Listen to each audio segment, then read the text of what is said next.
Hey guys, welcome to week 6 of Respect Your Elders. Quite a bit happened this week, and we're just gonna jump right into it. I apologize for the scene that everybody just had to witness there. You drinking your milk so your ankle doesn't end up like Dax? Yes. I don't want that to happen to my ankle.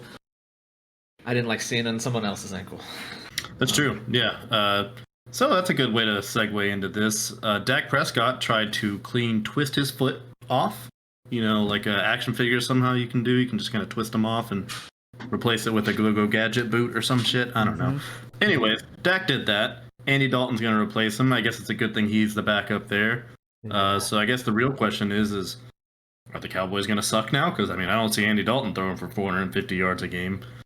Yeah, it ain't happening for the Cowboys this year. It wasn't happening because of their defense, and now their offense is also going to suck. Yeah. Hopefully Zeke just runs for 1,000 yards a game. That would be helpful. It's really their only option, so I can see it happening. Yeah. So the Cowboys got weaker. Chiefs got stronger. Well, they got more depth. Lev Bell has signed with them now. So Clyde Edwards-Helaire, is his value staying still? Probably not, because there's just more mouths to feed there now. So yeah, Clyde's value definitely dropped, but I'm excited for it to shoot right back up whenever Lev Bell announces next week that he is holding out of the Chiefs. Yes. Yeah. He probably wants more money for the Jets. Exactly. The Jets pay him more money. Yeah, he's going to hold out and force the Jets to pay him more. Yep. Not even going to talk to Kansas City. He's like, no, this doesn't involve you. Don't worry about it. Yep. To the New York team. All right, so players of the week. We had a few. I gotta ask, is your milk just sitting on the floor right now? No, it's back in the fridge. No, it's not. He's got a little assistant running around for him. You want me to put it back up or something? Is that what you want me to do? I mean, Nope, too late. Go back up. Moving on to this week's top performers. We're going to start off with Chase Claypool. He had 7 receptions, 116 total yards, receiving and rushing combined, and 4 total touchdowns, 3 receiving, 1 running in. All that combined got himself 40 points. And, you know, he's a rookie, so where does he go from here? Probably a little bit down because he can't consistently score that. Yeah, that's a good But guess. So we'll see what he does. And also, just like his fellow something pool, Deadpool, they are both from Canada. So Okay. Yes, good stat to pull up right there. that's great. I like it. Good time. Yeah. Coming up next is Travis Fulgham. I have no idea what team he's on, but he scored 27 points. That's really good. Is he a rookie? I don't know. Is he old? Maybe. He did good, and a lot of people bid on him, I think. So, good on those people. Next up, Alexander Madison. He comes in, Dalvin Cook's out. He said, no worries, I am a top running back as well. He has 112 rushing yards, 24 receiving yards, gets 16 points. And, I mean, he might be the next Broadway play. His name is Alexander Madison. he did the same thing last year when Dalvin went down. Yeah, he stepped in and just continued right where Dalvin left off, and it's crazy to see that they don't use him more, honestly, when Dalvin's healthy. They just use Dalvin. It's true. I mean, can't really fault him for that. No, you can't, but looking at other teams, you would think that they would. It also, it's very confusing whenever he does play because he looks exactly like Dalvin. Yeah, like his hair, the only thing that I can tell is the number, and I don't remember who's who in the number, so it's a guessing game for me. And last up on the top performers is Henry Ruggs III. He reigns from some kingdom somewhere, and he had 118 yards and a touchdown for 21 points. The only thing that we have on him is he's a rookie, and he is fast. So, good on for King Ruggs. 118 yards. He must have had like 6 catches? Yeah. Oh, no. We have the stat here. 2 catches, 118 yards. That's almost 60 yards per catch. He Crazy is how a that speedy works out. boy. Oh, wow. Speedy boy indeed. All right, and let's shift gears and go into the Dookie performers. We got the number 1 overall pick, Joe Burrow. Not a great day at the office. 183 yards, threw a pick, 2 fumbles. It's his first game this year without a touchdown. He scores 4 fantasy points. That's not what you want to see from your quarterback. No, I mean, I think what he was doing, he was giving tribute to Carson Wentz. He was trying to put on his best Carson Wentz performance. Say, I respect it, and this is the only time I'm going to do that.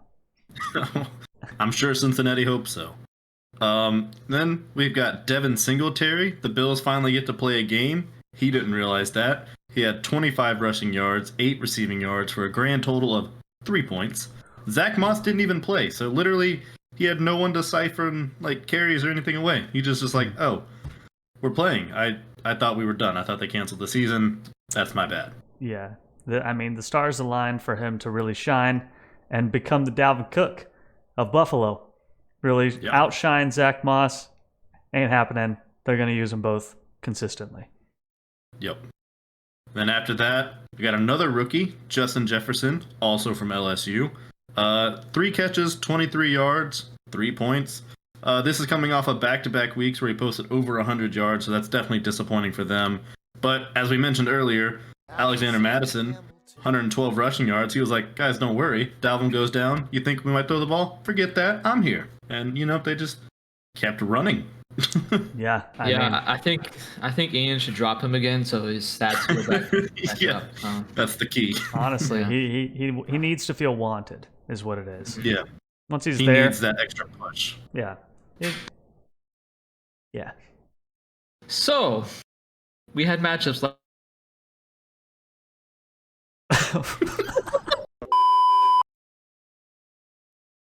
So, last week we had matchups. We actually had, normal amount of matchups as we normally do, so let's review them. We're going to start with Jenny versus Kevin.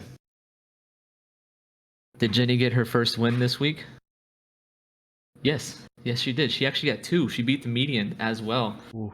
So, Kevin's bad at this.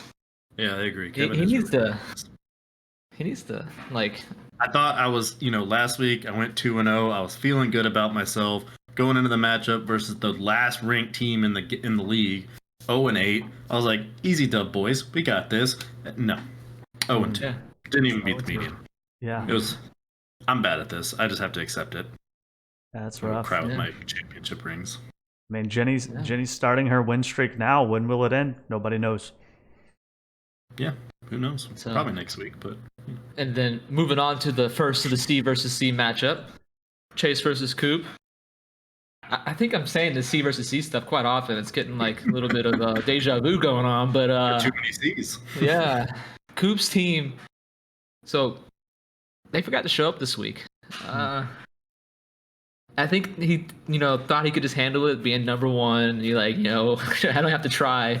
He got 62 points. So yeah, thanks for losing. Number 1 right here. That's what's up. So good job. And then the brother matchup, Aaron versus Bo. So Who is the better brother? who is? Bo finally moves on the standing. Yes. But it was because he lost, so he went down. He couldn't leave Jenny behind, so 11 and 12 for the Price family. And Yeah. wow. See, I Our was. household does not have a lot of wins. It was for science. The past 2 weeks before that, I had won, didn't move in the standings, so I was like, I wonder if I can also lose and not move in the standings. And no, I will move down. So I just now I guess the highest I can go is 11th because I can't move up if I win. So Yeah, I just gotta true. win from here on out, and I stay at 11th. I mean, you can lose one more time, drop to 12th, and then you won't move down anymore. I mean, That's true. I won't get my hopes That up. is the bottom. Yeah, Okay. that would be good. And now on to another C versus C matchup: Colt versus Chris. Colt pulls it out 113 to 103, meaning that the catastrophe is confirmed here. I mean, there's no getting around it. Chris called it's it. in full effect. Yeah, he really jinxed himself naming his team that, and it really brings up the question: why would he do that? He had a great start. He should have renamed it, but no. His team finally fulfilled their destiny from him naming it. Mm-hmm. Yeah. These last few weeks, his performances are starting to look like the Sharknado series. It's just another one after another one after another one. It's just a bunch of catastrophes all over the place. It's just... and they get worse every week. Mm-hmm. That's rough. And after that, we got Alex versus Miller, or I should say Riley versus Miller. Riley comes in again, 123 to 76. Past 3 weeks, 6-0. She really is using that two-factor authentication on the app. Alex has no chance of getting in. I mean, Riley is going to be a hot commodity after this year. There's going to be all kinds of offers for her to become a manager of their team. She's definitely going to sign a big contract this year. Mm-hmm. Oh, for sure. Probably going to be the biggest one we've seen yet. Oh, yeah. Yeah. And then the last matchup of the week was Jacob versus Ian. And with Coop partying too hard from being number one and opening up that number one slot, this was for the number one slot. It was a nail biter. Came down 117 to 115. Jacob takes back his number one spot. How's that feel, Jacob? How are you feeling up there? Like I belong. Like you belong. Yes. I felt just wrong last week outside of number one, so I had to make sure. I got the dub, barely. Good fight from Ian, but like wasn't good enough, so this guy right here is number one. So that's true. Ian's still in third. Does get jumped by Aaron coming into second place, and right now we're kind of working it out. One more week for me, maybe one more week for Kevin, and we could have the top, middle, and bottom of these standings locked up to the elders, just as we planned before the season. Good job, guys. Yeah, that is exactly how we planned it out. Yep. And with that, let's go into our next planned segment, which is this week's matchups. So we've got Aaron versus Chase. We got the two outsiders. It's a pretty good matchup. We got number 2 Aaron versus number 5 Chase. Should be a good one, assuming both teams show up. No one pulls a Coop. Yeah. Or a Colt. Yeah, that's or a true. Mirror. Yeah.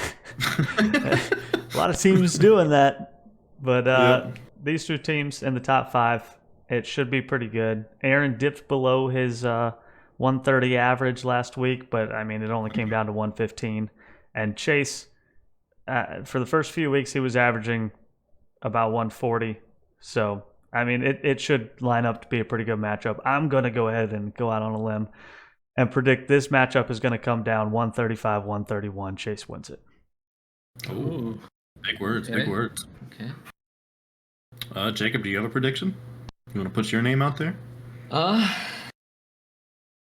I think it's actually going to be 90 to 85. I think it's just going to be a weird score.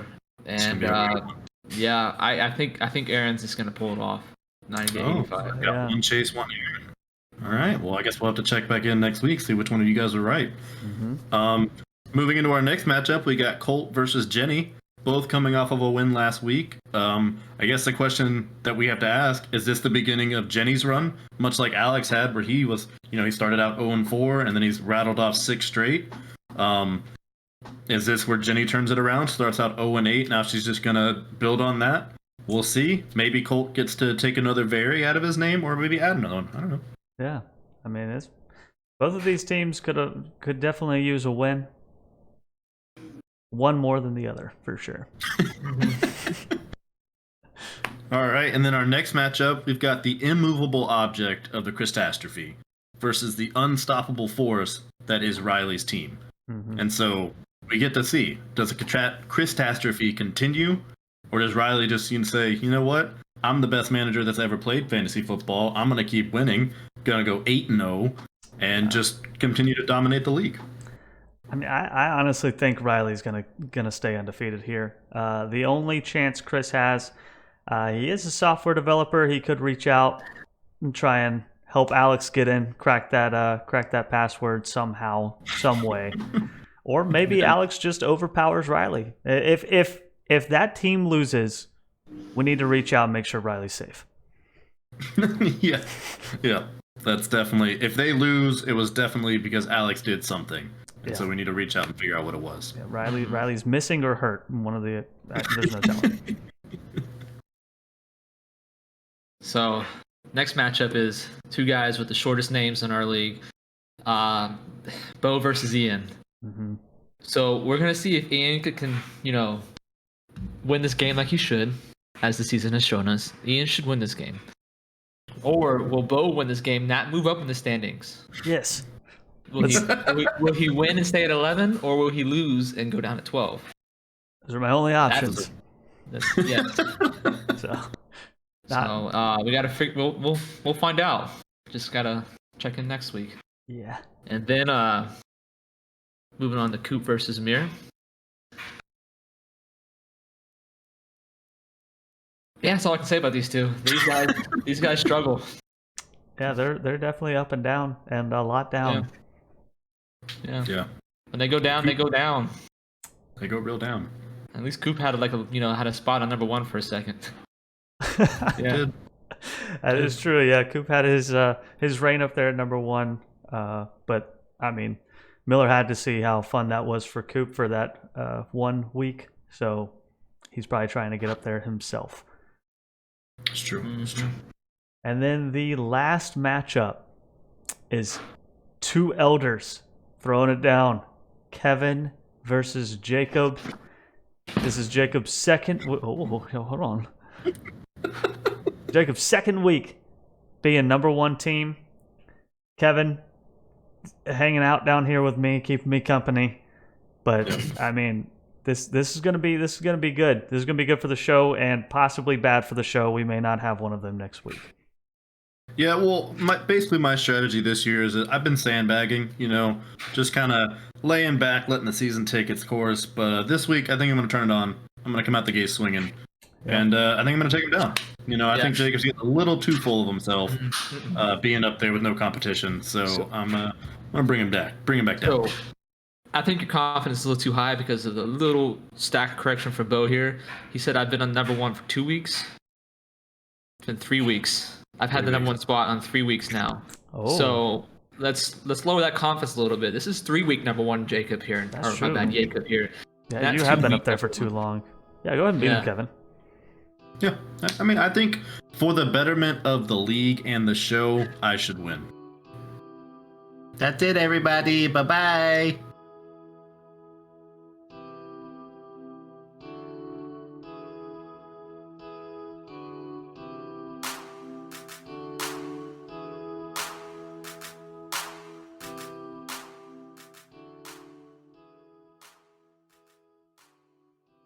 And then I was like, I don't really have anything else to say.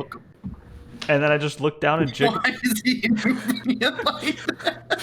What are you doing? He's moving the plastic, but he doesn't want to take his head. So you're short by like a foot. Am I getting it? Jacob's being strangled.